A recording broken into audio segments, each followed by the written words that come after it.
set. Welcome, Rafa. If you guys are new here, welcome. If you're not new here, welcome back. My name is Brenna. I'm a human design reader, astrologer, and psychic medium of going on 10 years. Psychic medium technically all my life. Teaching you how to use these transits in a practical way in real life, in ways that actually make sense instead of me just throwing a bunch of fancy vocabulary words at you without any practical use or guidance for them. We're just getting set up, but if you want to drop your big 3 in astrology and human design in the comments below, please feel free to do so. Hi Megan, how are you? I have beautiful Noelle, who is counterpart to Megan in my Patreon, that will be doing Nicole, that will be doing a session tonight. Let's see.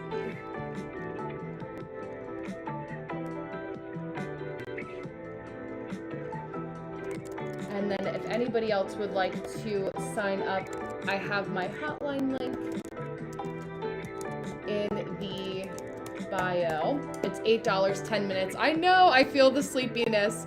$8 for 10 minutes. And I do send you a copy of the recording. But in the meantime, if you guys have any questions that you want to ask, you can do so in the comments below. Again, I always say I'm here to talk with you guys, not at you guys. So as long as you are willing to keep the conversation going, so am I. You don't just have to sit here and listen to me yap like a floating head. Hi Black Hill, welcome. Hi Bat, welcome. Hi Anna. I'll probably be on until 7:30 my time, probably till like 9:30 the latest. Sometimes people come on a little bit later because they're in the other side of the world. Let me make sure this link is good.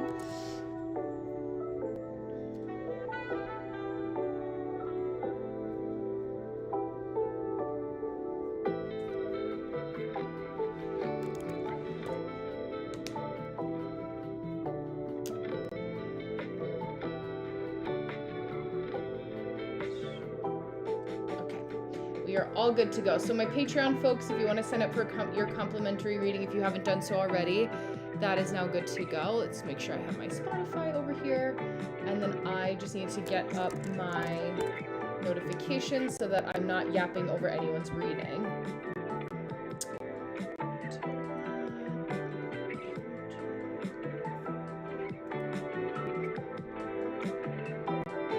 Okay, Nicole will be at 8:30 Eastern. Okay, so we have a little bit of time in the meantime, but hello, hi Christian, hi Anna again, hello.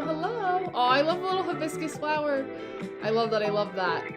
Yeah, a lot of Hawaii references have been coming up recently, which is actually pretty cool. Hi Lucy, welcome. For a couple different reasons, but I know, I wonder if anyone has any Hawaii connection. I actually on my IG stories, and thank you guys for those of you who are in, if you could like the live, it lets other people know that there are good things happening here. Hi social, thank you. So that way people know that I'm live and we can spread the good word about human design. To take that, but thank you. Otherwise it's like, hey, I'm just staring at you guys. What is happening? They don't push me up in the algorithm. So as a Pisces, I want to make sure, especially as I go into my perfection year, my 9th house perfection year, and I'm finishing an 8th house perfection year, it is all about allowing people to support you. So from me to you, if you have done an 8th house perfection year, it will drag you through the mud, which is also interesting. And I was thinking about how it also aligns with a Saturn return for a lot of folks. Hi Chino, welcome. So Saturn returns also being about, depending on where it is in your chart, but also being about being able to ask for, like, ask and you shall receive. So hi Layla, welcome. Hi Marisol, I love that name.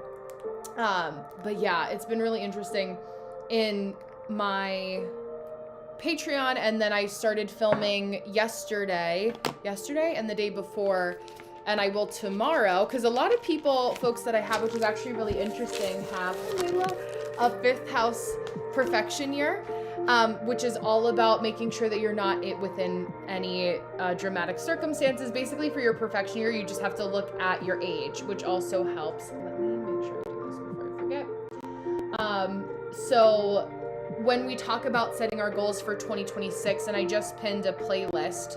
I'm so glad I can organize those now. I can't even tell you. This time last year, I just was able to start making playlists on my account. Hi, Sean. Welcome. And so, with that being said, when we look at profection years, not perfection years, which is a common mistake, I've made that myself as well, having a Mercury natally and naturally retrograde, we're looking at your birth year. So for 2026, when we're actually planning our goals for the year ahead, if you look at your profection year, you're going to be looking at the year that's going to be activated based on whatever age you're turning. So this is a vein of astrology called Hellenistic astrology. I'm just going to plug in my other space heater here. And because I'm a manifesting generator in human design, I like to combine a bunch of different methodologies that I like to use that I actually find are helpful. Hi, Andres, welcome.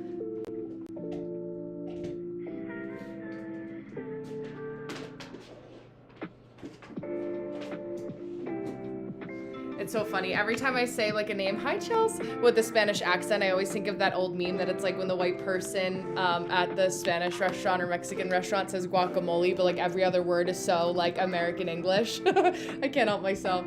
Hi Ramses. Hi Wonderful, welcome. But it was fun also talking about perfection years with a couple people, because when you kind of are like looking at general themes and transits for the year, but it's hard to kind of understand or decide what to focus on. That's why I like perfection years. Hi, beautiful. Hi, Hob. Chelsea, I hope all is going well. I know it's been emotionally intense for you. I feel like the theme of the day is kind of just like, no one really wants to chat. Everyone kind of just wants to hang out and be like, okay, are you good? Let's relax together. let's just chill. let's just keep a relaxed vibe. And that seems to be the theme for a lot of people online, but also in person, which is funny. There we go. Okay, let me make sure. Okay. Yeah, perfection. Yeah, I have no idea why my phone will do that. No, well, it's also just because perfection will also autocorrect. It's kind of like a name. Like my name is Brenna, right? Brenna, but because most people, like that's not a common name, Brenda. Yeah, exactly, Jess. Brenda is more common. My name, if you don't type it enough, like in text messages, for example, will autocorrect to Brenda. So profection is also the same thing. I just saved that because like before I actually knew what it was, I called it a perfection year. So I'm just teaching you from my mistakes. Because trust me, with the vocab, I've made a lot. Let me see here for beautiful Megan. And then what time are we looking at? 8 o'clock. Okay, so we have a little bit of time. I'll start at 8 p.m. Eastern, just so that we can have a little bit of time to ground. Hi, Sarah, welcome. But I will look at your question actually a little bit ahead of time, just to kind of see what we're talking about. Yes. Okay, I love this. Yeah. Okay, sounds good. We'll do perfection year for the big 4-0. I was noticing that yesterday. I was thinking of that yesterday, I should say, when you commented. I was like, oh, this is going to be an exciting one. And what I love for you, which is so satisfying, Megan, is that your birthday's also in January. So you get kind of this like double advantage of like, oh, I'm planning my 2026 goals, but I also am like going right into my perfection year. So for me, like I have a March birthday, I'm going into my next perfection year come March, right? So it's like your 2026 goals. We kind of want to look at a couple things when you're planning your 2026 goals. Capricorn season is not a really good time. That's why everyone has these New Year's resolutions and we don't stick with them past January. You know, kudos to the people who do, but it's normal to not stick to your New Year's resolutions in a season that is all about seriousness, long-term, slow and steady wins the race. And that's when like we start the gym membership, and then we want to, you know, go to Planet Fitness for $10 a month, and you know, after that we end up canceling our membership because we don't actually use it because we were overzealous with what we thought that we were going to do. And then usually what happens is we have all these gifts, all these memberships, when it's just taking one thing at a time and knowing like what's actually practical for what you're trying to accomplish. With that being said, right, we want to also look at, okay, yeah, I see you too. We also, hold on. I'm like, do I have a time block that's blocking it off a little bit early? Because maybe that is also why. I want to make sure that you guys can book ahead of time, just in case. Reminder finger.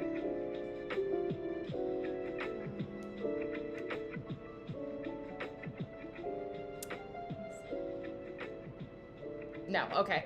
No, all right. I just wanted to make sure. All that to say, though, that when we're looking at like the true beginning of the new year, we're looking at the spring equinox, which is in March, late March. So when we're looking at starting New Year's resolutions, I really like to take January to March, especially because, okay, sounds good. Yeah, I don't know why it shouldn't be blocked off, but I don't know why. I can't see anything on my end, but it's okay. We'll roll with it because it's only another I'll go until 7:53, another 10 minutes. I have like a 3-minute buffer, and then it'll block off that time. So I'll start like 7 minutes early, and we'll do it that way. So I have a little bit of buffer time just in case people do book back to back. But thank you.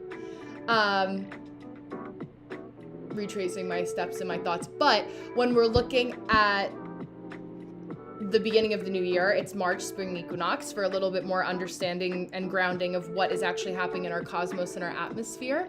And then from there, what you're also looking at, of course, is your birthday. So like I said earlier, for Megan has, hello YouTube, Megan has a birthday in January. So what's even more beautiful about that is that when you have a January birthday, it lines really quickly. So you can start the beginning of the new year with your perfection year and really hit the ground running, which I love. Like a new decade of life too is such a beautiful way to look at it. But if you go and look at my pinned playlist for annual perfections, you'll look at that. So that will be able, you could look for your birth year there, or not birth year, your age there, and then be able to have that too. That's what happens when I read at the same time. I start to trip over my words.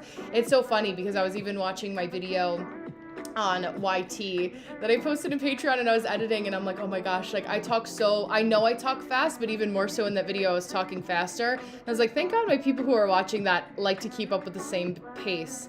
And that I feel like, because I always watch no matter what, no matter what. Yeah, I was just about to say that to help you practice your English. I'm not the one. I am not the one. There are plenty of people to do that, but I talk too fast for that. Even now I'm talking a little bit slower for myself. Hi Lex, welcome back. But yeah, so for our annual perfections, and I'll be doing a part 2 about the Time Lord that's associated with that, which is also really interesting, and I'll talk about that with Megan as an example.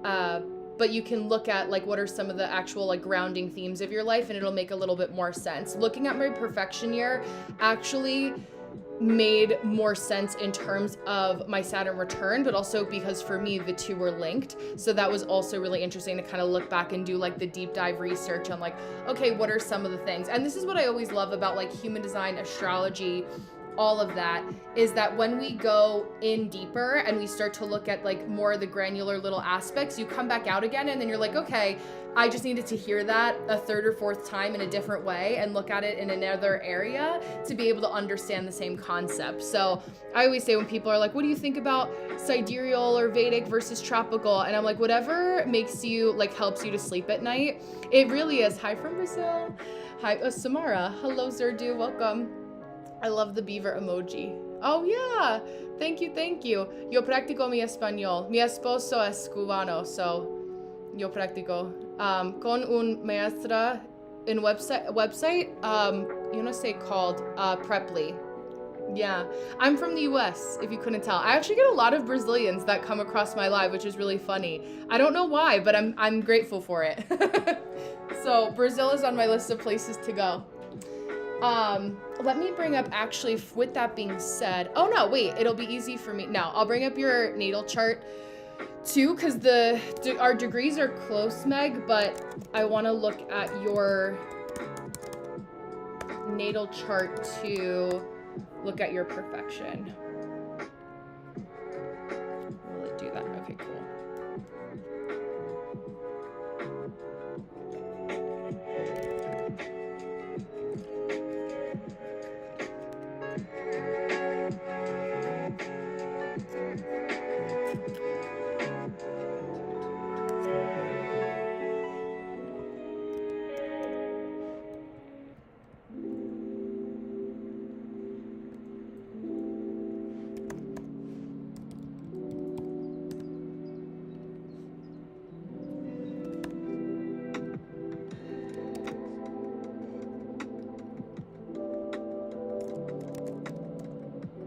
Hello, hi Afro, welcome back.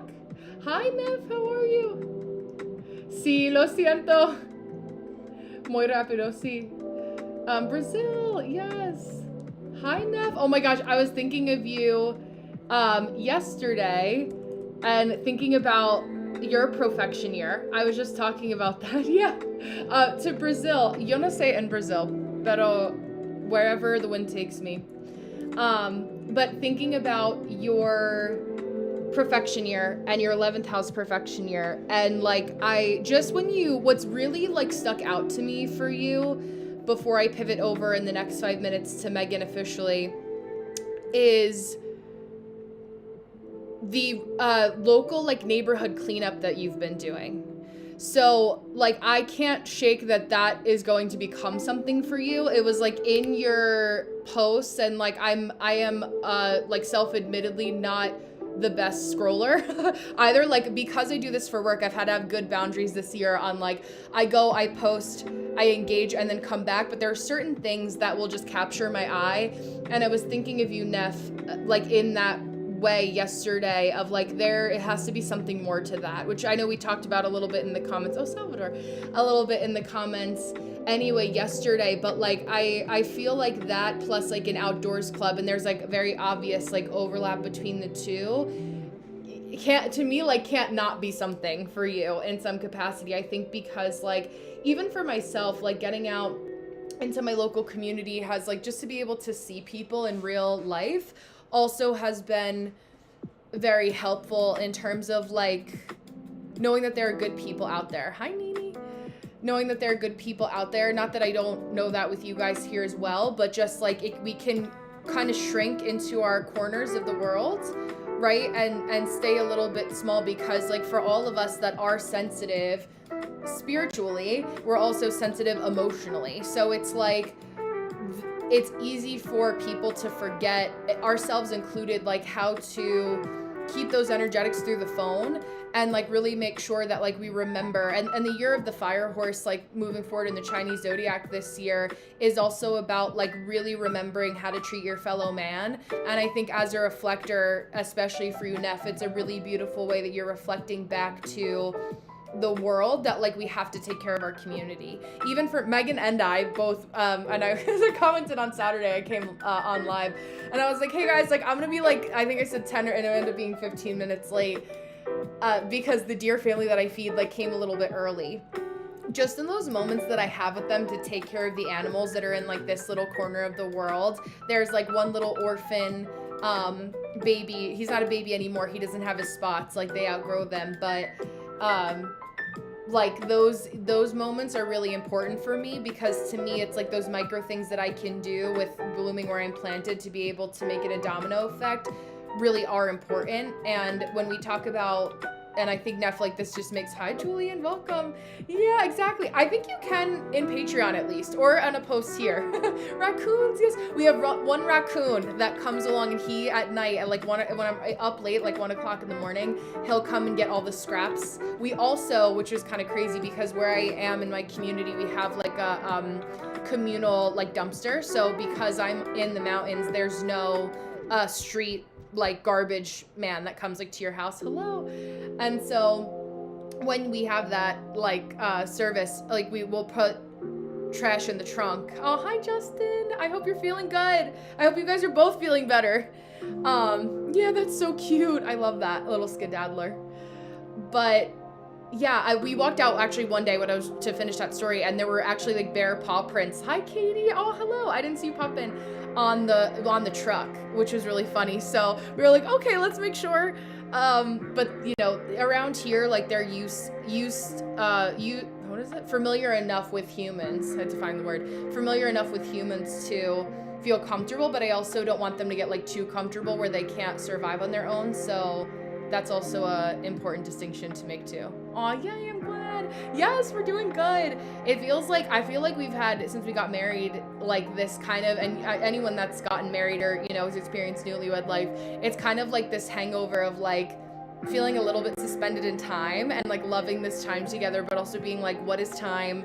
Like I've come out of the vortex. I'm like integrating into this new like portal that I've walked through. And like not knowing the emotions that were like coming up after that, like because it's all about like the planning, and I was very intentional And I'm still working on my video about planning my wedding using astrology, and which was really fun to do, also looking at our perfection years and things along those lines. And it was really nice to just like have those moments to ground in between, like going through that transition. And because I always hear gate 26, for those of you who have it, and I'm pivoting to Megan in 30 seconds, we're about really understanding like how to take the time to integrate the experience and make sure that we know like that we're using the right words and the vocabulary to like anchor it in. And gate 28, gate of the game players, like making sure we use our time wisely too. So that's also been a nice time, and then also an emotional time for those of you who know my lore in some capacity. So without getting too much farther into it, I'm going to pause there for a moment just to pour into beautiful Megan here, who has signed up for the next 10 minutes of my time. For those of you who want to do so, there is an $8 10-minute link. It says TikTok live reading sign up. Make sure you click on the right one so that you're not signing up for my audio guide, which people do.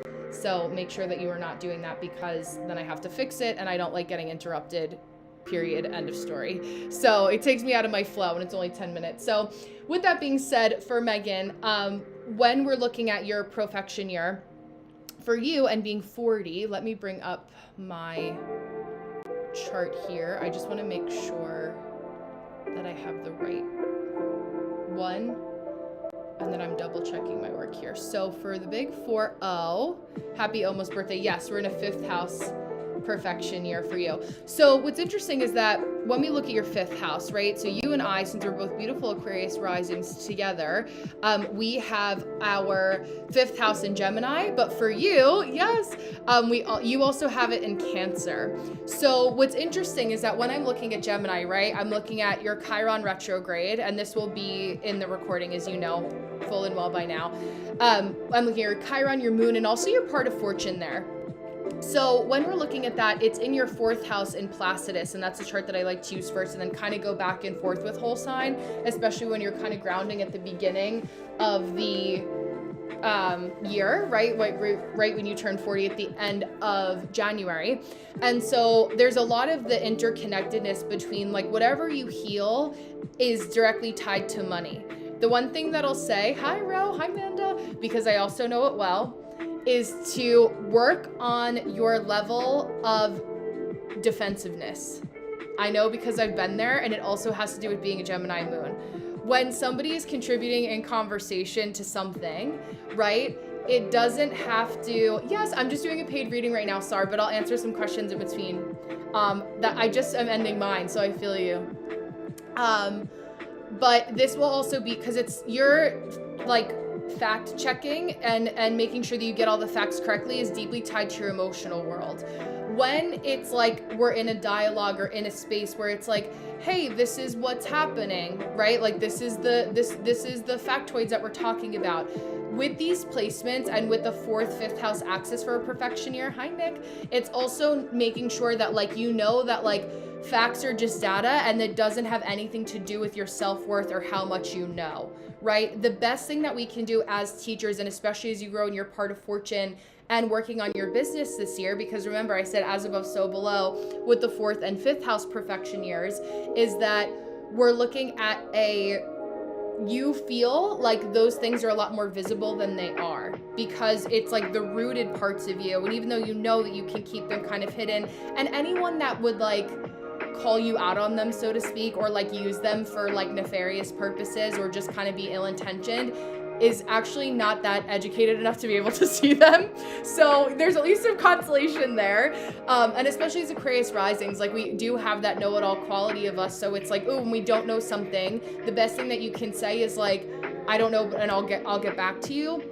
But especially because your business is more so rooted in psychic mediumship, it's like if somebody says that what you're giving them isn't resonating, move on to the next thing. You can say, it's okay, we'll go back to it, or if it's meant to be, we'll come back to it later.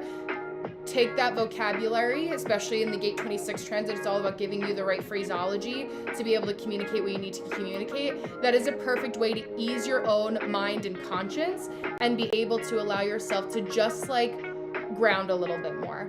It doesn't have to feel as serious, because what happens when we get into your 5th house really being on the axis of, or the combo of Gemini, cusp, I'll say, and Cancer, is that we're also looking at the drama. 5th house is very dramatic. Take the phrase, ain't nobody got time for that.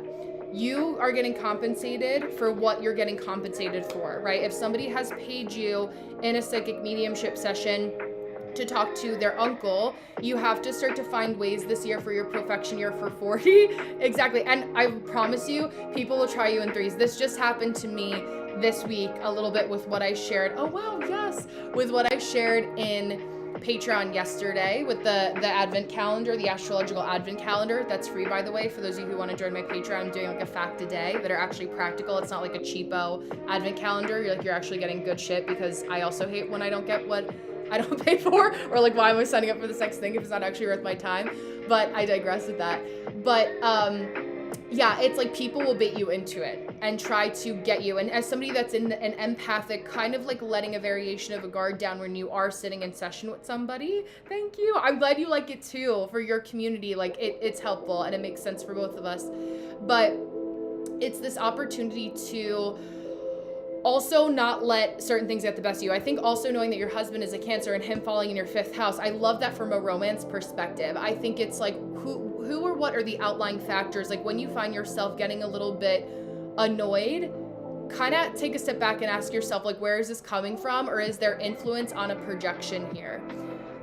What I'll also say is that any bigger moves that you're making, or when it comes to like your romantic relationship, where you're going, what you're thinking, make sure that you don't have too much of the verbal diarrhea until you know that like there's a certain amount of like organization happening, right? Don't put the cart before the horse too much. That feels more channeled than it does perfection, your actual tangible stuff. I know that it is. Now, what I also noticed too is that how closely your Chiron and your moon is also just 1 degree apart. So it's a very tight conjunction. So whatever you know your wounds to be around your home, your roots, your romantic relationships, the way that you spend time with your partner, your creativity, also allow yourself to explore that a little bit more. Yeah, I mean, it can also be Cancer, the Cancer house. I also would look at like 6th house stuff personally for a lot of the medical stuff, but it can't not be related. I would also, and this is out of my field of study, but I would also look at what are the associated, and it's interesting because I think of like twins, like maybe duplicates, like we have 2 ears, 2 eyes. I wonder if that is some sort of Gemini connection. Yeah, that's what I know, your eyes for sure. I figured that that's what you were referencing. But if that also, like, how has that, I'd be curious to know how that progressed, because we really only talked about it, we've touched on it like maybe once, but since I met you, but really only in the beginning when you were like, here's my rap sheet, here's what you need to know about me. Okay, like what else are we gonna do? But I also wonder how that is also causing a little bit of frustration. Yeah, what I was gonna say, thank you for saying that, is what is the actual medical like connotation? Because like Virgo is the guts. I don't know what the eyes are actually, but if you know for a fact that it is Gemini, that'd be a good factoid for you to look at too. But it also is finding, so when we look at what your Time Lord is, which is what I'm writing in Patreon tomorrow, what we look at is the ruling planet, Time Lord, of the house that you're having your annual perfection. So when we're looking at the breakdown, right? Yeah, I definitely would. A little homework assignment, which your Gemini moon will love. But when we're looking at your ruler of where you're having your annual perfection, we're looking at Gemini, it's Mercury, of which your Mercury is in Capricorn. I think allowing yourself to be like, it's this or that, being a little bit more stoic and taking the drama out of it. I think that there are ways that you can maybe confront conversations that are less like coming at them from a different angle, that's more it's black or white, it's yes or no, where we just kind of taking like, you know, no can be an answer, or okay, and then you see how somebody wants to fight with you, right? So if someone says, for example, hey, I wanna, you know, I wasn't really happy with my, this is worst case scenario, but like the thing I can think about is like, I want a refund for my psychic mediumship reading because we didn't pull the person that I wanted to pull through, and I left and I thought about it and I don't feel that great, right? That's an opportunity for you to say like one or two things. If you want the peace because you never want to talk to this person again, you can say, okay.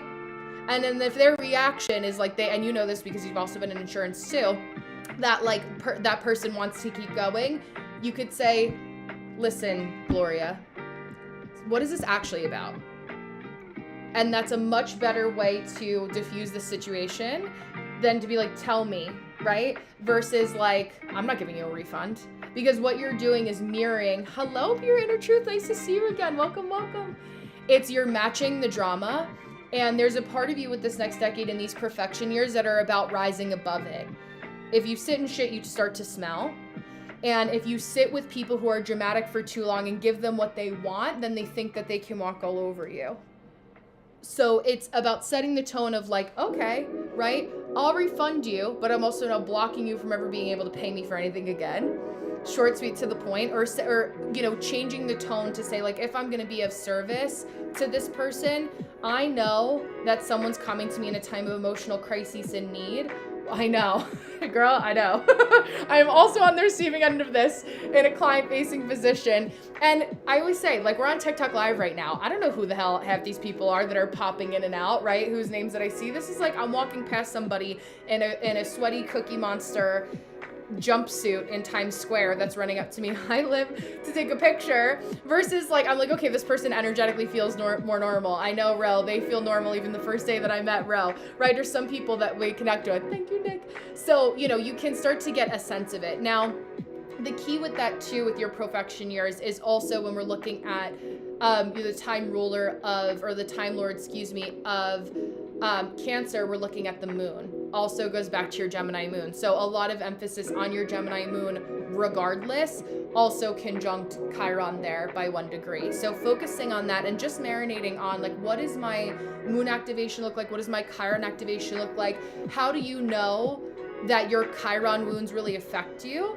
I think it's finding that balance. And really when we go back to like a manifestor's perspective on that, it's knowing that you informing your clients and being as clear as possible, even when you don't think or find it unnecessary and annoying to, I promise you is going to save you so much grief.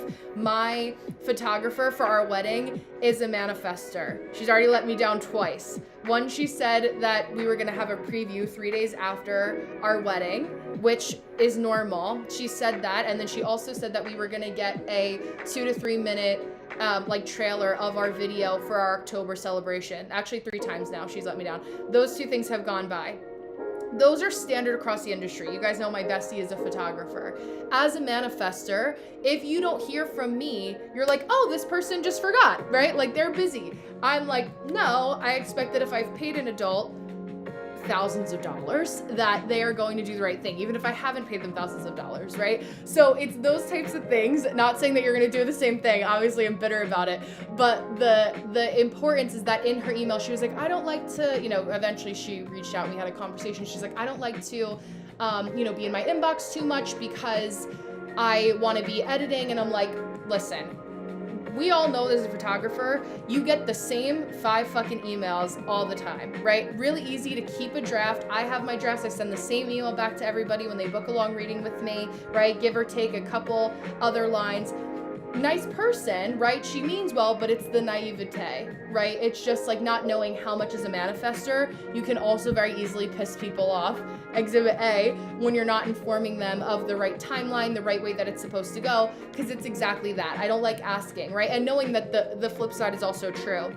So for me, right, if I know and I have this sense, thanks Denise, I have this sense that somebody is not going to be able to find the email to get the link, and I know now, like clockwork, who are the people that are going to message me 15 minutes before a session and say, hey, you never emailed me, I don't have a link. Right? So what I'll do is I'll send an auto email. I have my system set up with an auto email that will automatically send a reminder with that. Usually I also have people who don't find that. Again, that's a different story. But also, you know, in our entrepreneurial journey, what we're setting the ground for and the groundwork for to avoid the drama of what's going on in these perfection years of your houses too, is to eliminate any annoyances in communication the best you can, because ultimately, you know, what I say to people every time when they don't find the link or they email me multiple times is I remind them graciously that you are looking at one individual person right here. I'm still a human being. I know I look like I have my shit very together,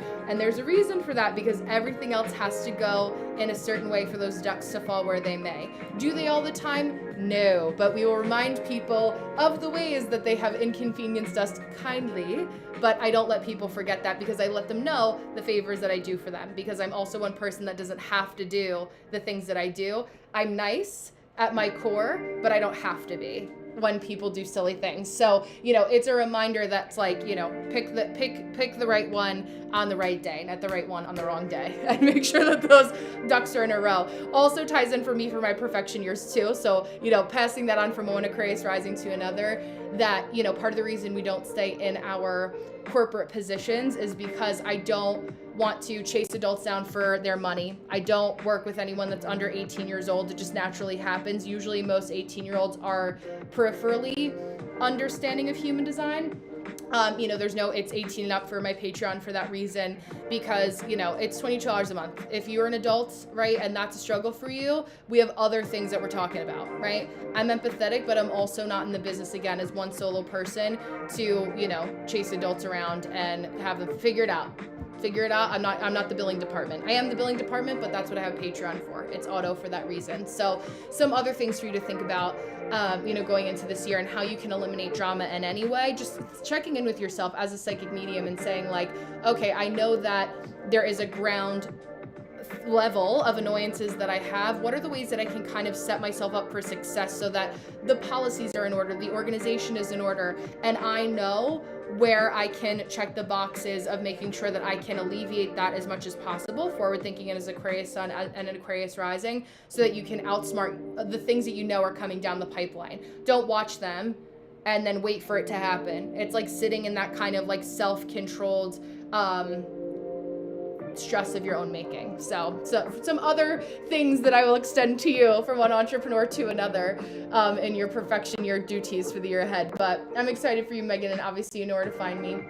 In the meantime, I'm going to go back to the home screen here. I have a 10-minute break in between. I think there were a couple people. Hi, Tira, welcome. If you guys have any other questions, I think someone asked about an 8th house perfection year. If you're still here, let me know. And then any other questions in the meantime. So yeah, exactly. Sometimes too far. I know. That's where it's like doing just enough. Like my in-laws are coming this weekend, and like this is just like a mundane, yes, 10th house row. I'll finish this thought and then pivot. But a mundane example is like, I know that my in-laws were gonna come like Friday night or Saturday, and you know, they're coming this weekend. And so even on, hi Jess, how are you? Even unwrapping, I get, when I have a lot of guests over, I already know that I hate when I walk into somebody's home and I am using a towel that 85 other people have used, and the hand towel is wet because there's only one hand towel. My rule is like, if we only have 2 other guests in the home besides my husband and I, we only get a hand towel. If there's anyone more than that, right, and then I'll flip it. I get a matching pair. This is how I think.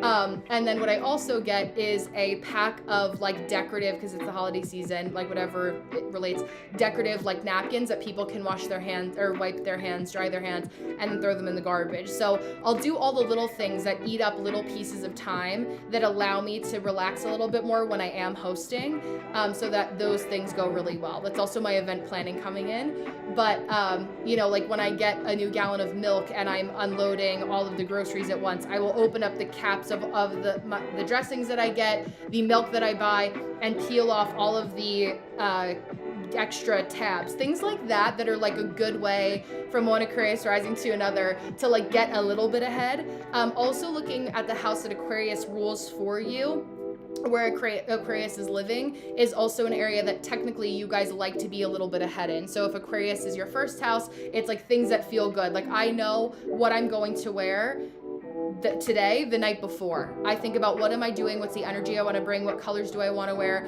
It's going to be cold. I went to the dentist today. I knew I was going to be cold. How can I layer up? But I also know, like, I went with no makeup on. I'm not worried about having my stuff in my mouth and, you know, having a full face of makeup at the dentist. You know, those types of things, that it's the right way to kind of be ahead. Aquarius in the second house, getting a little bit ahead with your money. If you're avoiding any of those areas, it's a sign that those areas are a little bit tender. So yeah, I know the order I'm going. Housework to be the most efficient. Yes, I love that. I love that. I love that. Because those all play into how you show up, right? It's like, we like to have certain things laid out. And that's also the gate 5 is like, I have to be neurotic so that you guys like the person that you see. Because if I don't have those things in order, I could become really cranky very quickly. And like, especially when I'm working and I, you know, have that, you know, as far as I'm concerned, you know, obligation to show up in the right way and know the way that I want to show up for my people. That's also important. Yeah, food and prepping efficiently. Yes. No, 1,000%. I feel that. Anna, I'm just going to bring up your chart on AstroSeek as well, because I want to look a little bit at your perfection years too. So let me see this. I know you know perfections, but, yeah, 10th house also, in short, to answer your first question, Ro, is a career and long-term goals. So really focusing on career this year. It makes so much sense, like, for how we met the time that we did.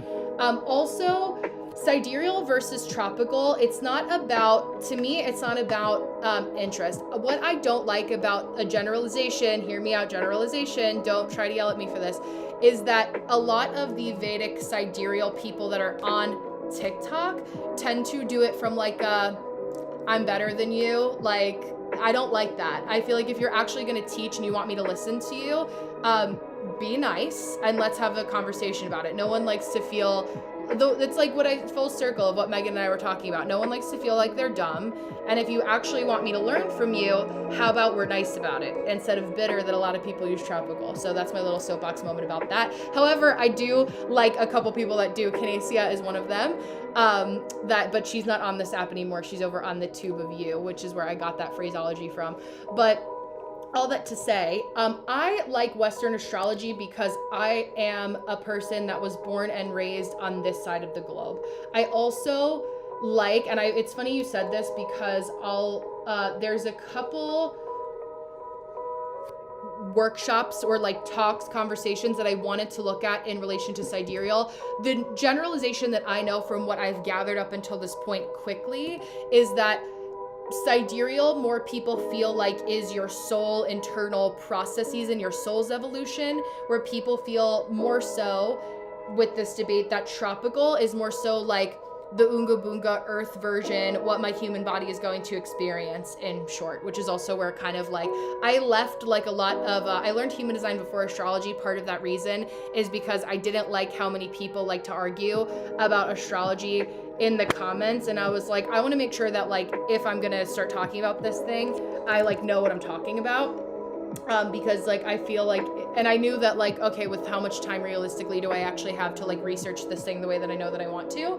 But those are the two or the few things that I can say off the rip of what I've seen in real life. So, you know, I think that like when we're looking at Vedic and sidereal from, you know, Western versus Eastern perspective, there's also that, but I don't find that anyone who has ever tried to explain sidereal to me or try to convince me, like I had one person, it's always, you know, no profile and name in the comments, and they were like, this is funny because this is how like people don't know, in 4 minutes I'll pivot to Anna, but like I'll play with people back like this, and it helps, which is very Aquarius Mercury, but and all of my placements in general. But I, you know how in my videos, energy of the day, I'll be like, comment your Mercury rise. Now it's been rising mostly, but this one was specifically Mercury. I remember it in my Scorpio way.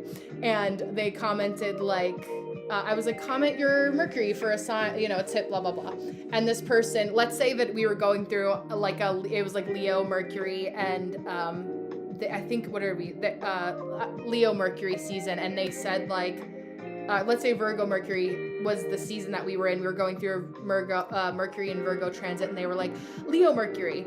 And I already knew, like, I already get a sense of, like, these people where I'm like, they weren't commenting their Mercury sign. I was like, oh, you're a Leo Mercury, you know, not Virgo. And they were like, no, Leo Mercury is where this, and the tone, like, I don't remember what they said, but it was like, basically the tone is like, no, the Mercury isn't actually in Virgo. It's Mercury is in Leo, you fucking idiot. Like, and that's the energy. And I'm like, just an FYI, if you want to teach people about this, the best way to do it is not to hide in the bowels of the comment section on somebody else's video, and try to make them look like they don't know what they're talking about.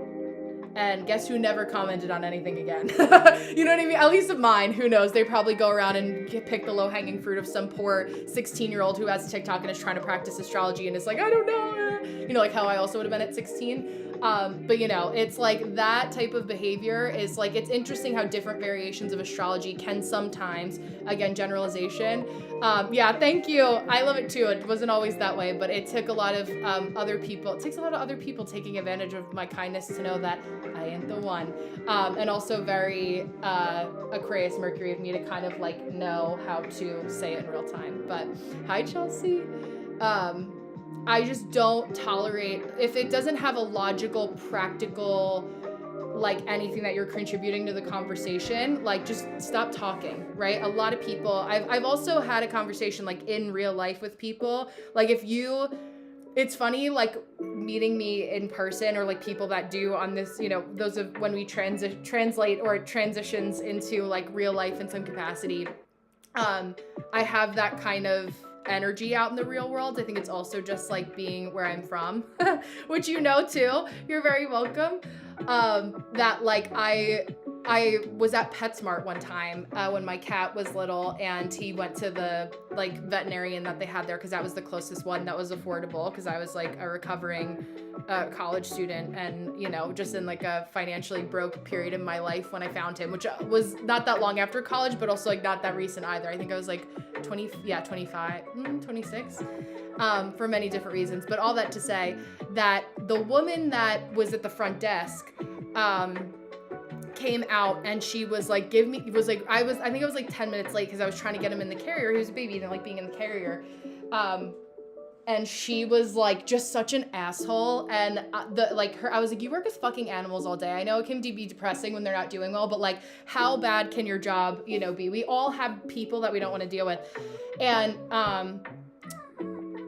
she came at me sideways with something, and I was like, do you want to walk back in the office there and come back out and try that sentence one more time? Do you want to run that by me in a way? Because like, what variation of me gave you the impression that I would be okay with you talking to me like that? Like, I am not the one, especially because like it's so unnecessary. And that's also like a big part of my mission. My perfection year for 2026 is also like not letting people get away with that as much as I have, because a lot of people close to me know that side of me, and it peeks through every now and again. You guys have seen it, but I don't know, maybe we'll find a way to bring it to the internet in some way. Chala, I'm sorry, I will not speak slower because I cannot, but try again. Try again or find another live, my dear. But all that to say, for beautiful Anna, who has paid for the next 10 minutes of my time, we are at 47 here, which I also like for you. That's our Virgo moon gate that I was touching on for tomorrow. But looking at, I'm gonna not share your birth chart fully. I'm gonna have it up because I feel like that feels appropriate. You know, you best. But when we're looking at your human design, because I also have your chart, a little more complex for people to see in a way that like, it feels like witchy stuff around you, and that's what I've been picking up on a lot. It feels very scorpionic, and it feels like I've also had a lot of flies. I know the people who are watching outside of this live, go away, do better things with your time. If you're not going to be in, get out, right? That's like how I feel. It's like, there are so many other things that are more interesting. You can do laundry, decorate your Christmas tree, make the candles for your menorah. I don't know, you know, but it's like, go away and do something else. That's literally how I feel. I'm like already agitated for you. I'm already agitated, but like even more than that, it's like, it just feels very like predatory, which is ironic, Anna, because I also feel like for these transits and these placements, especially at Mercury like just shifting or finally leaving Scorpio, when something leaves a sign, it's still in like critical anaretic degrees. Yes, exactly right. Where it's very intense. So it's like the end of every sign is literally like a death rattle. I love the world for you though. And also Ace of Pentacles feels appropriate. Yeah, like letting people just kind of like be in the dark of your life. It's like, if you're that, it's just like, you're boring. We don't care. Like whatever you want, you're boring. Hi, Orion. I feel like a lot of that energy for you with these transits too, it's like, so, especially for your beautiful Libra Mars, like a lot of it makes you question yourself in a way that you shouldn't. And I know that we've talked about this before, and I hate to like give readings that sound redundant, but it feels more like, no, I just needed to be reminded of that. It feels appropriate, where it's just a little bit of that like, are we 13? Hi, Nicole. Sounds good. I'm doing Anna right now, and then you're right up next. So thank you. I'm glad to see you on YT. But yeah, Anna, I think that a lot of it, again, that it's what I want to keep saying is like, I'm picturing is like the death card or the death rattle. It's almost like this energy is an amoeba, and it's, hi, Healing Plug. How are you, gorgeous? Nice to see you. I hope you're doing good. It's like a flesh-eating bacteria that like this one version of like the person that you're thinking of when I say like the spy flies, like the people watching you outside and like trying to get something and try to catch you on something. It's like they're all part of like one anamorphous fucking ugly blob that's like rolling through. If you go and watch what the hell is his name? From Friends, that played Ross. He plays the dad in like the new Goosebumps, and I was watching it with my husband. And in one of the scenes, it's like, or the story, don't go in the basement. No, listen, girl, I know it well. And Healing Plug, I know you can relate to this too, because you've also shared like similar sentiments. And I just, as strong women needing to be autonomous. Dave Schwimmer, thank you. We're all connected in that way and understand the power in being present with just ourselves. And it's like that anamorphous blob in the Goosebumps show, Don't Go in the Basement, is just like a representation of like that kind of energy. It's like that, like it just rolls around and thinks that it's going to get attention from being the loudest or the most dramatic or the just most like anamorphic. And it's not that those people are going to go away. We're always going to notice them, but we're going to be able to handle them with so much more grace going into this year, because it's just not really going to be relevant. Like it just kind of like it's like the boy who cried wolf type energy. And I was thinking of that before I even got on today. It was like when people complain a lot about the same thing, and it's like the people who always say that like, thank you, bro, that somebody like everyone's always out to get me, and that, in certain ways that can be true, but it's also an opportunity to look and be like, ooh, like why was I inviting those type of people in my life? Like I really, for 2026, like I vowed no more needy people in my personal life, right? There are people that genuinely need me, but if you're somebody that's a newer person in my life, there's like a level of need that like I cannot be in those cycles anymore. And I know because like we have such big hearts for people that it's like I cannot have that type of attachment, because for all of us, like we really feel, especially with your placements too, Anna, it's like the scales are too imbalanced with your Libra. It's like, and having to be so much more cold in that way. And it's like, let other people, their reaction again is like the death rattle. Yes, the death rattle. Like it's just like, it's, yes, exactly. Because I know within my limits, right? Also being an emotional person like you, Anna, like our moon is like wants to nurture so much, especially your moon, gate 27, gate of caring. It's like, I want to nurture. People see that without even realizing it, but it's like, no, like now there has to be barriers to entry because like, and this is also 48 Laws of Power, Robert Greene. Exactly. It's like, especially as adults, like, aren't you tired? Like, don't you realize you were sucking the air out of a room when you act that way, and like nobody wants to be around you, not because you're like some prophet, but because like you're actually not realizing that like other people are going through things just as traumatically, but they handle them like adults who like have emotional regulation. I also wasn't raised by people who are emotionally regulated, right? I know, Anna, our stories are so similar in so many ways, where it's like, you also grew up with the same set of circumstances, but you went a different path, and knowing that you deserved better and leading with that and actually treating yourself like that is such a blessing for this year, and all of our transits aside. But I think there was a lot of that also happened with our gate 50 during Scorpio season. Like, it was all of, I really, reflecting back on Scorpio season for you just feels very potent and important to be like, and just like your relationship with Scorpio energy in general. It's like, it's okay that like it's too intense for you, and you could be like, hey, this is a lot for me right now. And if they get mad, it's up to that person to realize that, like, ooh, why did that hurt when somebody told me that I was a lot for them? And it's knowing like that you have your actual limitations on what you can do, and there's nothing wrong with those limitations. Somebody else might not like them, may not be convenient for those other people. Yeah, but it's like allowing yourself to just ground and being like, a lot of us millennials grew up very similarly, and the story is like for 2026, it's like, and I think when people talk about like the 3D and the 5D split, it's much more grounded in the sense where it's like more people growing and being the people that like to stay in a victim mindset, or those people that like to be in the victim mindset are literally like, it's like you cannot compute with them anymore. They're just the people that want to stay stuck so drastically, and we see that anyway. But I think that the divide is going to be a lot more of a stark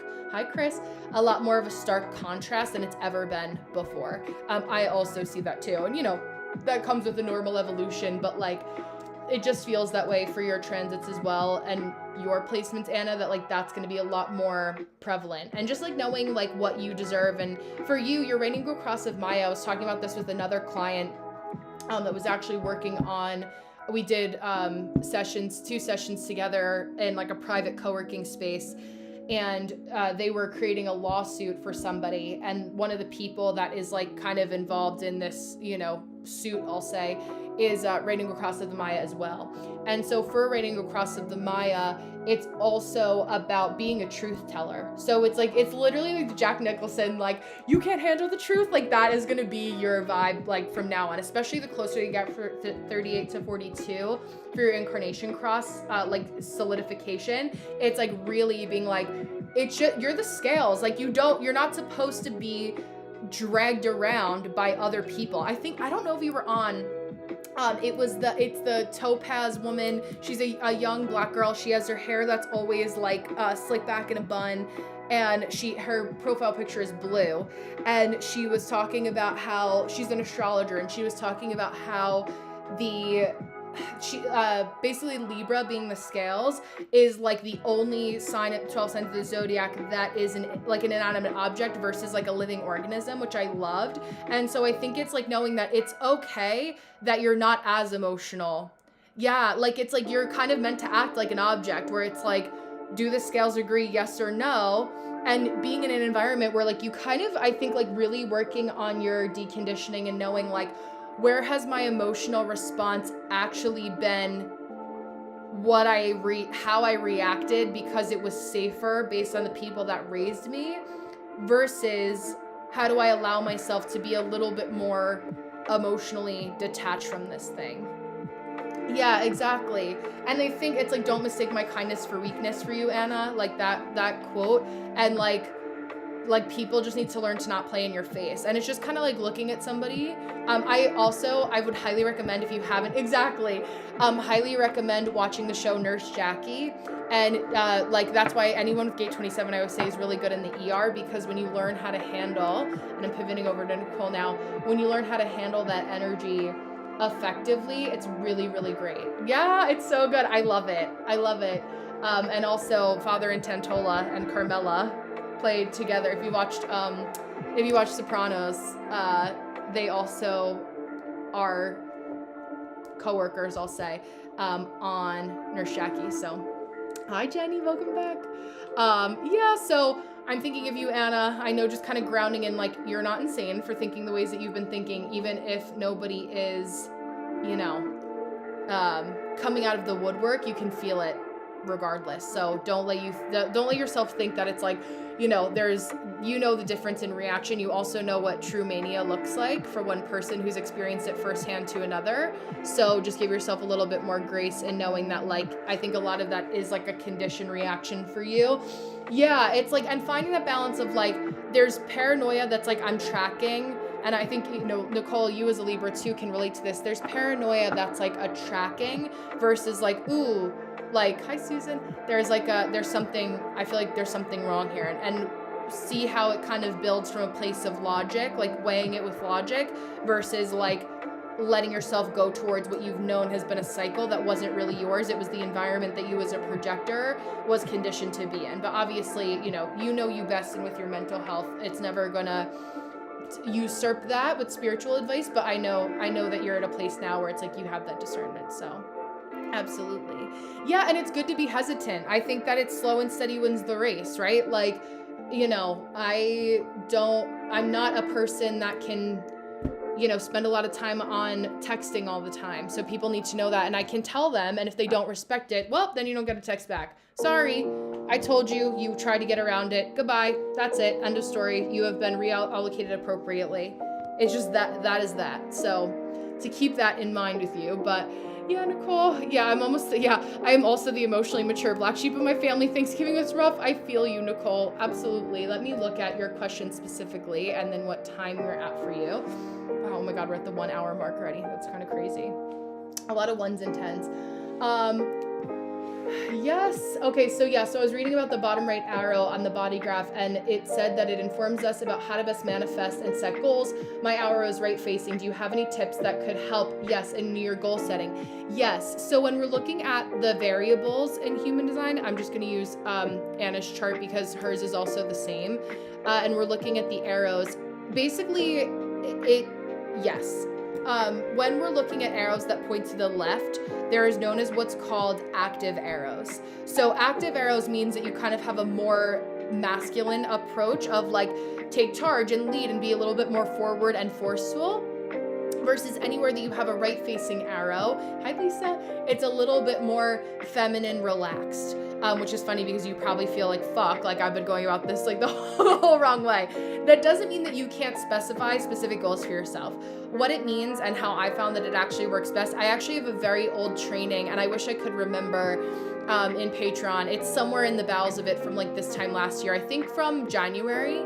I think if you Google or like search in Patreon like SMART goals, it'll come up from January of this year, like 2025. But all that to say, I want you to attach simply an emotion to the feeling, and passivity is more about getting emotionally involved, more feminine essence of being emotionally aware, psychically aware of what the connotation is or the emotional association is to whatever you're looking to manifest. So bottom right arrow is what we're talking about again for context. So when you have a left-hand facing arrow, it'll be like, I want to make $10,000 a month in my business, right? For you would say, I want to make $10,000 in my business because it makes me feel free. I can sleep better at night knowing that my bills are paid for. I have a certain amount of peace. Like attach an emotion to it, because that will actually do more for you from a regulatory standpoint to really understand what you're in it for. If you just set another goal that doesn't actually feel like it has true emotional weight, it kind of just becomes words on a paper to you of, hi Sean, welcome. That's so cute, SpongeBob. Of something else that you have to do versus like, wait, when I know how this is going to emotionally fulfill me, then I can actually do something with that. So let me know, in addition to that, that's pretty straightforward. It doesn't take up too much of our time. So let me know anything else that comes up with that additionally, but it pretty short, sweet, and to the point. That also, your variables, your arrows in your chart also give us the information that's on the bottom right-hand side. So we're looking at digestion, your sense, your motivation, your environment, that also is what that plays into. So we're looking at a little bit, hi Martinez, we're also looking at that too. So yeah, just attaching it to your emotional well-being, how it's going to emotionally regulate you. What's one emotion that you really want to focus on for the year ahead? I think for you, peace is a big one, and being able to regulate and balance your scales. As I said to all I have a lot of Libra placements that I get here on TikTok. and also because of the synastry of our chart. But with that being said, it's a lot about regulating the scales. What can make the scales feel more balanced, and what is a word that you can really focus on to say like, okay, I know I want to manifest this, but truly it has to do something for me emotionally to check that box. And that's how it's going to feel more fulfilling for you than not. So allowing that to be the case. And two, like especially when we're talking about being the emotionally mature black sheep of the family, and a lot of what has come up, especially for Libra placements too, when you're talking about manifesting and you know what lies beneath, as above so below. And hi Chelsea, me talking about the next one thing yesterday. Yeah, exactly. Because think about it. If Libra is only the scales out of 11 other signs that are different, a lot of people go into conversations. It's the quote that's don't expect you out of other people. I don't expect me out of other people, but I expect our differences to come down to like basic human decency. So it's like, I understand that there are different placements, like an Aries moon or Aries placements, for example, that are going to want their emotional needs met yesterday. And I understand that now because we know all these signs, and you know, the more that you study, you're like, okay, this is definitely an Aries moon or Aries Mercury talking to me right now. You know, as long as they come at me with a sense of urgency, but there's respect there, I'm cool with it. If it's like, there's a bunch of other people in this room right now, like when somebody, you guys know how much it irritates me that have been with me for a while, when someone comes in here, it's like, no, hello, like there's no connection. And I understand that in a lot of lives, like there is a difference where it's like, you know, 1,500 people and you have to keep commenting to get recognized. But it's like, if we just take a pause and look at my chat doesn't move very quickly, right? Sometimes in spurts it can, like there's an opportunity for you to take your time. There's certain etiquette for how we go about treating people like human beings. I don't care if it's the internet or not. That's part of the problem that we're getting ourselves into. I know one feels attached to each other. This is how I expect you to enter my space, right? And that's where the Libra attachment can say, hey, you're imbalancing the scales with this behavior. How do we bring it back? And it usually is, hi Antal, welcome. It is without giving people what they want in that way. It's not that, I think that they're also historically for a lot of women, it can also be very hard to say, ooh, like I see exactly what you need, but I also have to be, either way, it's going to be uncomfortable. That's what we don't want to talk about. Either way, taking the path of least resistance and doing what's easy never comes without a cost. I said this so many times to my client who I was talking to about the next one thing and how in her anxious spiral about moving, there was her accountant was also a friend that she needed to talk to be able to get funds for the move, and that person was doing it for free. You get what you don't pay for, right? If people are doing things for free and they have other people that pay them, there's no obligation for them to give so much to you when they have, especially an accountant. There's real legal responsibilities that come with that profession, and that also takes a little bit of like, hey, let me step out of my emotional response here and what the fear is around money, and realize that like, oh, if I want somebody who's going to pick up when I call, there is some sort of an exchange that needs to happen here, or me appreciating and setting aside a time to work with that person's schedule because I am getting this for free and I have to accept that there's a balance. Exactly. Everything has a consequence. It's alchemy 101. Every action has an equal or opposite reaction, right? And it's when we set the tone, especially for you guys as Libras, it's like you are supposed to be the judge and the jury, right? More so the judge, but it's like, how can you look at this from a really objective lens? And what happens is that you weigh so much and you can pick up, and it's a beautiful trait, but it's what can also overwhelm you. And what people appreciate about you is you're picking up on so much nuance all the time. Wherever Libra is in your chart, for me, it's the 8th house, lucky me, where you're picking up on all those things that like, I don't even want to see that. I don't even want to hear that. I don't want to know. Like, I don't want to, it's like the 6th sense. It's like, I'm just trying to be at the dentist. I don't want to know about how Dr. G, you know, like what happened to him this morning. Like, I need my spiritual psychic boundaries to not pick up on those things. I need the boundaries, right? So it's like any area that you have that you're picking up on things that you don't want to pick up on, you have to flex that muscle of being like, okay, when I go into Thanksgiving, I know I'm going to pick up on all the nuances, and I'm hearing, you know, I'm talking to somebody here, but I am picking up on 360 degrees worth of conversations around me. And so, you know, as a Libra, I need to figure out how to adjust those sails. And I think coming back to full circle, emotional regulation and how it looks when, like, either way, again, exactly what Sean said. Everything has a consequence. My consequence is either I'm uncomfortable because I said yes to somebody I should have said no to, or the consequence is I'm okay with other people being disappointed in me. Either way, it's uncomfortable. Usually we lean towards the former, not the latter. But again, 2026, exactly, your personal wellness and building block 1000%, especially with gate 46, gate 29. A lot of you guys have them, gate 46 without Libra transit or placement. It's very late degrees of Libra or Virgo, early degrees of like 0 degrees and like some seconds or minutes, of Virgo is very much so your body keeping score. And so it's like when people say, and I think that this also is somewhat of a misconception, like your secrets keep you sick. It's not necessarily that you have to share what you've kept secret with other people, but just admitting them to yourself. What I said in some capacity, I don't actually remember if I included this, but it was something else I wanted to write more on for you guys in the astrological advent calendar on Patreon, is that people would rather look for something else, more advice or something else to do, rather than just do the hard thing. And it's an avoidance tactic that not a lot of people like to admit that they have, but it usually is. It's like, okay, I'm paying for this next Band-Aid, or like you're not critically assessing like what you actually need, and a lot of people profit off of you for that reason. So it's like after a while, like people know that like if they book more than 3 sessions with me and we haven't gone back to it, I told somebody that I wasn't going to mentor them anymore, because I'm like, if you don't do the homework, literal and energetic, this is a waste of everyone's fucking time. Like, this is your time and mine, right? I do not want to sit here and take money to babysit an adult who isn't willing to do the things that I've already told you. And then people come back, especially those of you who are fellow spiritual entrepreneurs, and in any capacity, even doctors, medical professional, whatever, when the people come back with their tail in between their legs, and it's like the, hi, how y'all doing? That audio that was trending on here for a while. And it's like, aren't we past that? Like, are we not, we need to have more self-respect. And that's what it boils down to. But people don't want to confront that and admit that. So it's like knowing that, right? And we see that in external reality, but like, how do we allow ourselves to understand that, like, I love you as a person, but ultimately, like, you have to deal with this on your own. And to know that, like, just because I handle it differently, or, listen, I have 3 Aquarius placements. People don't like when I'm detached, because I never cut people off or replace them in their life for no good logical reason.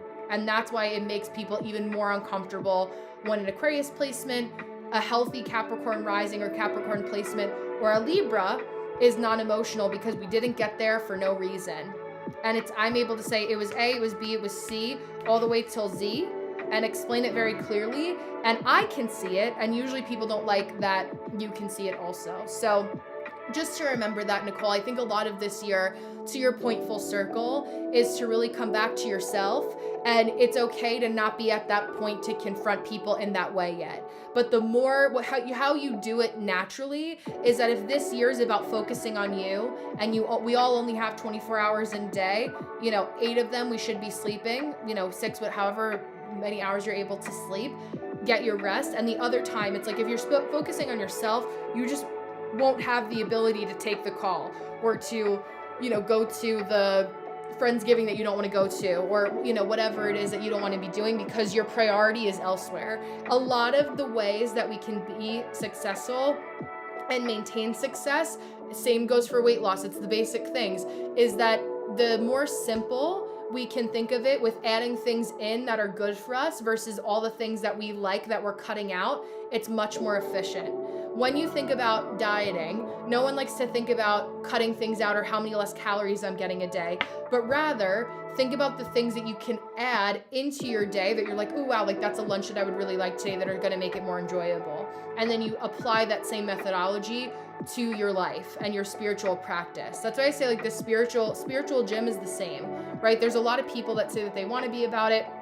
They want to, have their own business. They want to become a psychic medium, whatever. But it's like they have to put in certain reps. And that doesn't mean you have to sit meditating on a mountain, 24 hours a day. That's a variation of it. If that's your truth, that's your truth. But that's such a small percentage that that's not actually helpful. It's making the small thing that you want to add in that's going to be sustainable. And it never works. Anyone who's like, okay, this date, I'm going to do a complete overhaul and I'm going to change all of these things about myself. And I'm going to, this is my new way that I'm going about life. It's about adding one thing in at a time. And if you do it 1 week at a time and break it down versus like adding in all these new things on January 1st, 2026 in that way, it's not going to work the same. So again, what are you adding to your scales or taking off that you're like working in alchemy? And I want you to think of yourself objectively of like this beautiful, I want you to visualize a scale. My Libras, visualize a scale in front of you, and that scale is you, and you're looking at it objectively as kind of like this all-seeing eye, and then you can find things from one side to another that you're replacing to make them as balanced as possible.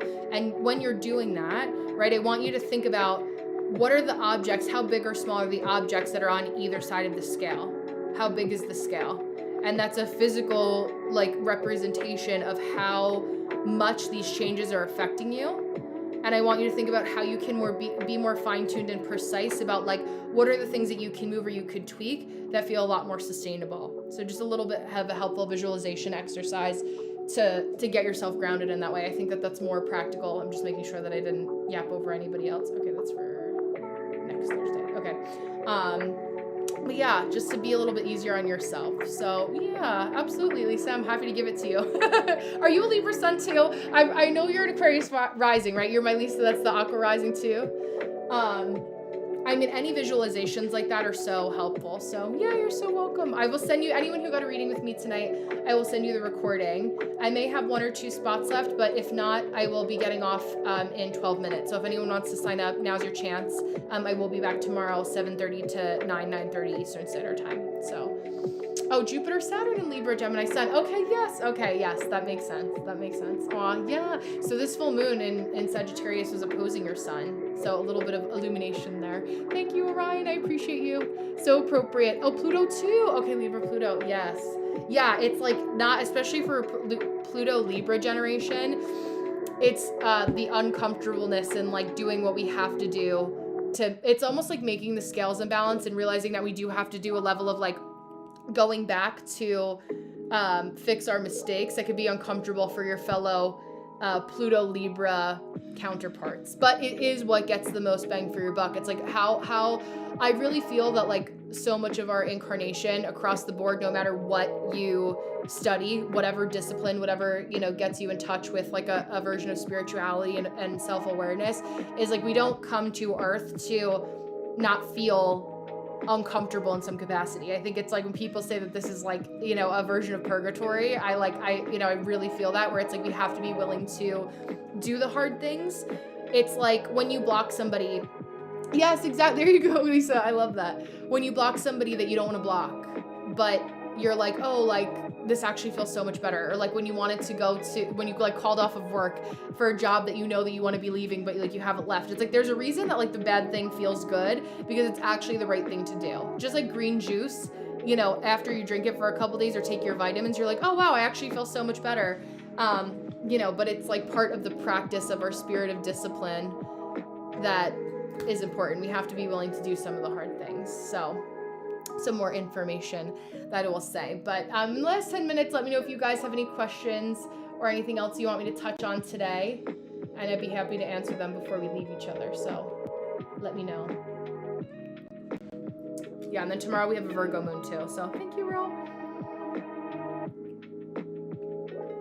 Our Virgo moon. Poor Justin too, Anna. But our Virgo moon is also going to be creating a little bit of, hi Patricia, welcome. Or Patricio, thank you. Yes, I know. I've been thinking about it for a while. It's like one of those things that I'm like in the back of my mind forever. And I'm like, okay, now just feels like the appropriate time to do it. So tomorrow, I'll be talking about the Time Lords in Patreon. So you guys can sign up for free there. Hi Jimmy, welcome. Sign up for free if you'd like to, but yes, it does. So that's what I love about, one of the things I love to teach about human design, is that when we're looking at the right-hand side of your chart, Lisa, anything that's in red, and gates are specific 5-degree windows of a specific astrological placement. So if you have like an 11 to, let's say like 16 degree roughly, Aquarius placement, Then you have a gate 19. Yes, I was. Can you tell by everything about me, Smith? You can tell, what was I gonna say? So if you have like a 1 to 16 degree Aquarius placement in your chart, that's going to be gate 19 in human design. So each gate placement, like gate 5 or gate 26 that I was talking about, is an 11 to 17 degree. I'm still memorizing them, but an 11 to 17 degree placement. So more practice with that. I'm actually practicing committing them to memory myself because it makes my life easier to like retain the information through practice. And I have a whole gates and channels playlist on my YouTube. So every week as we go through a different sun gate transit, that is when I'm sharing the 5-degree window that placement is. So as I'm doing that, it's helping me to remember a little bit. But flashcards also very helpful. So if you want to learn more about that or like look at some of the overlap too, you have that. Yes, everyone wants to learn English from me. I see that. So yes. Yeah, thank you so much, Lisa. I appreciate it. Thank you for being over there. It's been fun to grow. I actually, this time last year, I guess, was it May? Like this time last year was when I was really starting. So it feels longer, but I'm like, I don't know, for all of us, so much happened this year that like, what the fuck is even time? That's like the short and sweet of it. Yes, I'm filming third house and fifth house. I have a lot of people that are in a fifth house perfection year. Third house, and it makes so much sense, Nicole, like communication. If you have siblings, watching out for siblings, what your relationship is like with them. Maybe time to cut somebody off. Maybe time to move forward and with them or without them. That's also a third year thing. It was like 2 years in one, and some days felt like 20. Oh my God. I would get so self-conscious of my Midwest accent if someone tried to learn English from me. I know. Yes. Oh my gosh. Yeah. Sigh, touch of spice. I'm afraid to click that. I don't think anyone is gonna click that. Sudama, sorry. I don't think that's the way to go about that, my friend. But yeah, I mean, it's so funny. With the Aquarius rising in me, like I'll attract a lot of people that and my 1-3, a lot of people to, yeah, exactly, not much, which is why they have to do it this way. If you can't be creative about your marketing enough to know that this is not the answer, or to even know that like the link isn't even clickable. So like if you're going to comment something with a link on someone's live, like I can't even click that shit. It's like when someone puts in the comments of a Instagram post a link to something, I can't click that. And now it's already something that like no one pays a fucking attention at all on Instagram anyway. Like now you've actually added something in that I have to do, that where there's a workaround to having the link in the bio. So tell me if the link is in my bio and then just do it that way. I had a girl screenshot her book in a comment of my TikTok.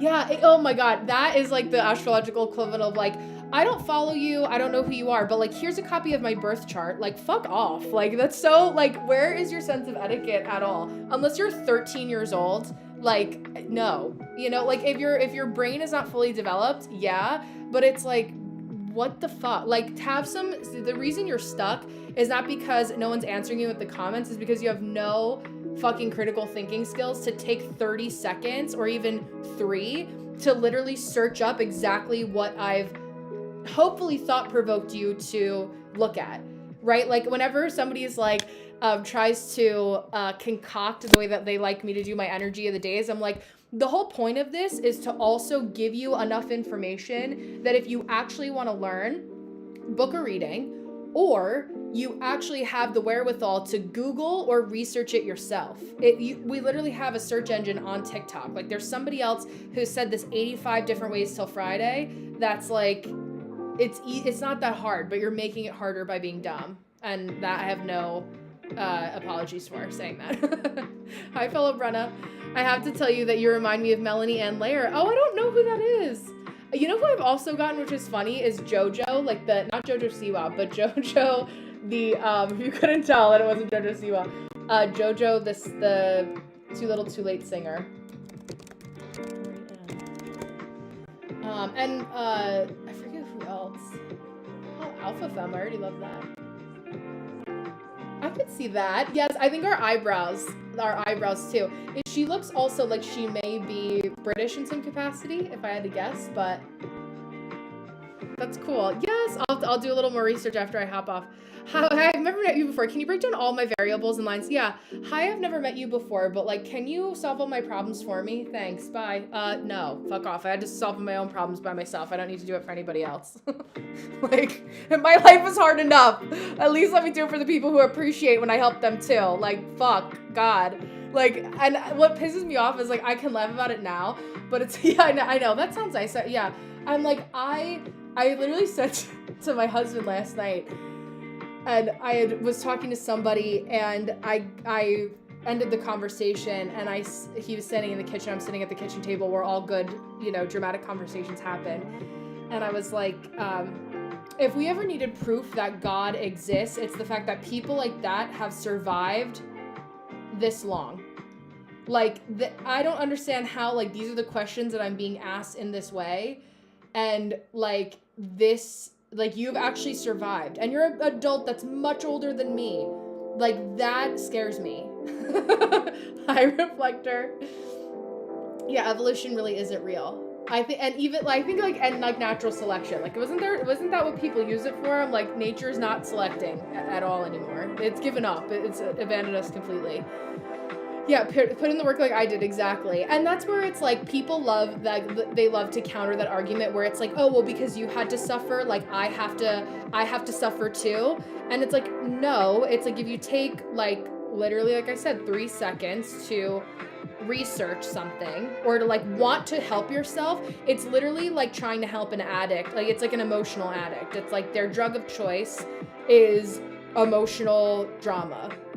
And instead of taking the time to sort it out, they spew it out to other people in a way that's like, now, when I went through the same problem, I handled it differently. I get you may have different playsets than me, but it's like, that doesn't make anybody want to help you at all. Now, because it comes with a level of arrogance and expecting it, that just because we're feeling better, or the perception is that I'm doing better, that I must have capacity to hold it in some way, and that's true, but there are ways that we have to compartmentalize it to do it sustainably. Unfortunately, nobody on this earth planet is immune to, the capitalism in any capacity. So whether you like it or not, capitalism is not my problem. Take it up, with the big guy, not me. So let me reintroduce myself. Yeah, at least meet me part way if you want to meet you in the... Exactly. I'm fine with the middle, but, like, at least, let's make the middle there. I'm even fine with 1% if that's all you got that day, but at least, like, you clawed your way to make an effort. Like, I can't. Yeah, Darwinism, exactly. I think slowly, yes. Exactly, the people survive the long. It's so true. We're all starting to get equally as concerned, and I can feel that for all of us, where it's like, okay, I don't have a lot of space for that anymore. And I think, as we get older, it's like we just realize how much more... It scares me when there's people that are unwilling to understand a relationship with time, especially when people get to a certain age. And this is, like, not in my professional life, but more so my personal life, of, like, looking at people that are older and seeing how comfortable they are with wasting their time. And I think a lot of it comes with, like, not wanting to confront how much time they've wasted, when if they actually realize that, like, duration of time, and this is my gate of the game player talking, but, like, duration of time of having an experience and accomplishing a goal actually doesn't matter. It's like the emotional fulfillment that you get from actually accomplishing something, no matter how old you are. And that, like, people saying, like, I'm too late in life, or blah, blah, blah. Like, it's having a healthy dose of, like, saying that, but not letting your age paralyze you. Or, like, I should have studied this in college because I would be so much farther ahead. It's like, okay, that's data. We know we feel that way. Now what am I going to do with it? Now what's the practical thing that I can do to actually help myself in a way that makes sense and is sustainable for myself, and so I don't, we're not bleeding out in front of other people. So can you tell I'm watching Nurse Jackie right now? But yeah, channel of struggle. Exactly, because you see it so much in other people, and it, Gabe, because you've been all sides of the same coin. It's like, just with what you've gone through, it's like you've had that, like, scorpionic metamorphosis of, like, keeping what had to be private enough behind closed doors, and knowing that, like, just enough to inform, but it's like, what good does it do for everyone to know? And you're like, oh, like, this isn't actually helpful. I'm creating a struggle so I can control it. It's like the devil we know is better than the devil we don't. I think is a really good metaphor or metaphor for the channel of struggle. But I am going to head out for the evening. Goodbye to my